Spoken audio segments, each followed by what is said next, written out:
Traffic rules పాటించని వాహనదారులపై కఠినంగా వ్యవహరించనున్నారు పోలీసులు.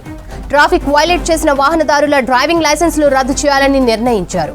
గత 5 నెలల్లో 6,916 డ్రైవింగ్ లైసెన్సులు సస్పెండ్ చేశారు.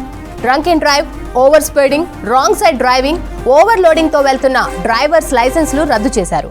కేవలం ఫైన్ వేస్తే వాహనదారుల్లో మార్పు రావట్లేదని చెప్తున్నారు పోలీసులు. ట్రాఫిక్ రూల్స్ వైలేట్ చేసిన వారి డీటెయిల్స్ ఇప్పటికే ఆర్టీఏకి పంపించారు పోలీసులు.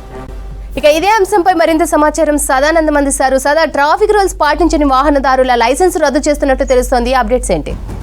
Yes Sravanthi, traffic rules violate చేసే వెహికలర్స్ పైన, డ్రైవర్స్ పైన కఠిన చర్యలు తీసుకుంటున్నారు ఆర్టీఏ అధికారులు. సో ట్రాఫిక్ రూల్స్ పాటించకపోతే ఇన్ని రోజుల పాటు మామూలుగా ఫైన్స్ వేసేవారు, చలాన్స్ వేసేవారు, లేకపోతే ట్రాఫిక్ పోలీసులు ఆ బండ్లను, వెహికల్స్ని సీజ్ చేసి ఆయా పోలీస్ స్టేషన్ల పరిధిలో లేకపోతే ట్రాఫిక్ పోలీస్ స్టేషన్ల పరిధిలో ఉంచేవారు. సో మరీ డ్రంక్ అండ్ డ్రైవ్ లాంటివి అంటే డైరెక్ట్గా కోర్టులోకి తీసుకెళ్లడం, చలాన్స్ వేయడం, లేకపోతే అక్కడ కోర్ట్స్ ఫైన్స్ వేయడం, లేకపోతే ఈవెన్ వాళ్ళకి 2-3 డేస్ జైలు కూడా వేయడం చేసేవాళ్ళు.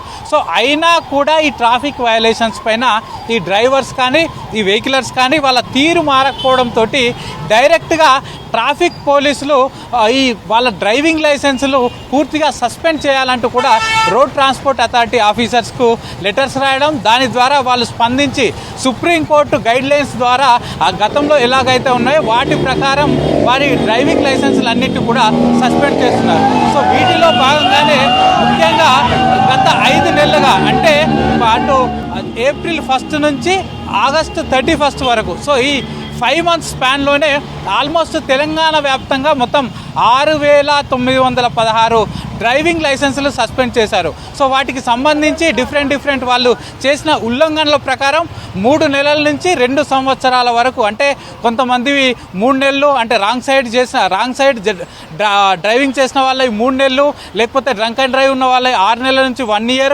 ఇట్లా, లేకపోతే ఫెటల్ యాక్సిడెంట్స్కు గురి చేసిన వాళ్ళవి 2 years వరకు కూడా ఈ డ్రైవింగ్ లైసెన్సులు సస్పెండ్ చేశారు. సో గతంలో ఫైన్స్ వేయడం, లేకపోతే డ్రంక్ అండ్ డ్రైవ్ చేసిన వాళ్ళను జైలుకు పంపించడం లాంటివి మాత్రమే చేసేవారు. కానీ వాటి వల్ల ఎట్లాంటి ఉపయోగం లేకుండా పోతుంది. ఫైన్స్ వేస్తే ఏం చేస్తున్నారు, చలాన్స్ కట్టేస్తున్నారు, మళ్ళీ యాజ్ యూజువల్గా మళ్ళీ ట్రాఫిక్ రూల్స్ బ్రేక్ చేయడం, రాంగ్ రూట్లో వెళ్ళడం, డ్రంక్ అండ్ డ్రైవ్ చేసి తిరిగి మళ్ళీ రిపీటెడ్గా దొరకడం, లేకపోతే ఓవర్ స్పీడ్తో వెళ్ళడం, లేకపోతే గూడ్స్ వెహికల్స్లో ప్యాసింజర్స్ని ఎక్కించుకోవడం, తద్వారా యాక్సిడెంట్స్ గురి కావడం, ఇట్లాంటివి కంటిన్యూగా జరుగుతూనే ఉన్నాయి.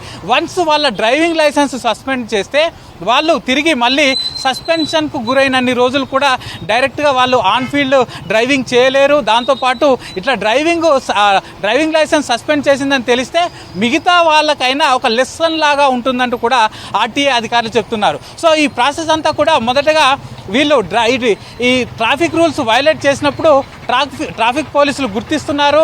డైరెక్ట్గా వాళ్ళు రిపీటెడ్గా అట్లే చేస్తే, రిపీటెడ్గా వాళ్ళు ట్రాఫిక్ రూల్స్ వైలేట్ చేస్తే వాళ్ళ డీటెయిల్స్ అన్నిటితోటి ఈ ఆర్టీఏ అధికారులకు ఒక లెటర్ రాస్తున్నారు. సో మంత్లీ వైజ్, సో ఈ మంత్లో ఈ కమిషనరేట్ లేకపోతే ఈ ఎస్పీ పరిధిలో ఇంతమంది ట్రాఫిక్ రూల్స్ను వైలేట్ చేశారు, వాళ్ళు కూడా రిపీటెడ్గా చేస్తున్నారు, కాబట్టి వీళ్ళ డ్రైవింగ్ లైసెన్స్ని సస్పెండ్ చేయండి అంటూ కూడా ఆర్టీఏ ఆఫీసర్స్కి రాస్తున్నారు. ఎందుకంటే ట్రాఫిక్ పోలీసులకు కానీ, లా అండ్ ఆర్డర్ పోలీసులకు కానీ డ్రైవింగ్ లైసెన్స్ సస్పెండ్ చేసే అధికారం ఉండదు. ఇదంతా కూడా ఆర్టీఏ అధికారులు చూసుకుంటారు, కాబట్టి వీళ్ళు ఆర్టీఏ అధికారులకు రెఫర్ చేస్తున్నారు, వాళ్ళ డీటెయిల్స్ అన్ని కూడా పంపిస్తున్నారు. సో అప్పుడు ఆర్టీఏ అధికారులు వాటన్నిటిని కూడా వెరిఫై చేసి నిజంగానే వాళ్ళు వైలేట్ చేసినట్లయితే వాళ్ళ డ్రైవింగ్ లైసెన్స్ని 3 months నుంచి ఇటు ఆల్మోస్ట్ 2 years వరకు సస్పెండ్ చేస్తున్నారు. సో మేజర్గా ఈ డ్రైవింగ్ లైసెన్స్ క్యాన్సిల్ చేయడానికి ప్రధాన కారణం ఏంటంటే ఈ తెలంగాణలో గత 5 ఏళ్లలో 35,000 మంది ఈ రోడ్డు యాక్సిడెంట్స్లో చనిపోయినట్లు గణాంకాలు చెప్తున్నాయి. సో దీనిలో 21,000కు పైగా మంది అటు పురుషులు ఉండగా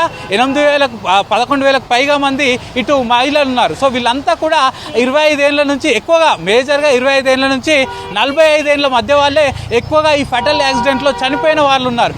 ఇదే కాకుండా ప్రతిరోజు తెలంగాణ వ్యాప్తంగా మొత్తం ఈ రోడ్డు యాక్సిడెంట్స్లో ఆల్మోస్ట్ ఆన్ అన్ యావరేజ్ 20 మంది దాకా చనిపోతున్నారు. సో ఇవన్నీ కూడా మేజర్గా మోస్ట్గా ఈ ట్రాఫిక్ రూల్స్ వైలేట్ చేయడం వల్లనే, ఒకటి ఓవర్ స్పీడింగ్ వల్ల కానీ, లేకపోతే డ్రంక్ అండ్ డ్రైవ్ వల్ల కానీ, లేకపోతే రాంగ్ రూట్లో రావడం వల్ల కానీ. సో ఈ మూడు అయితే మేజర్ రీజన్స్గా చూస్తున్నారు.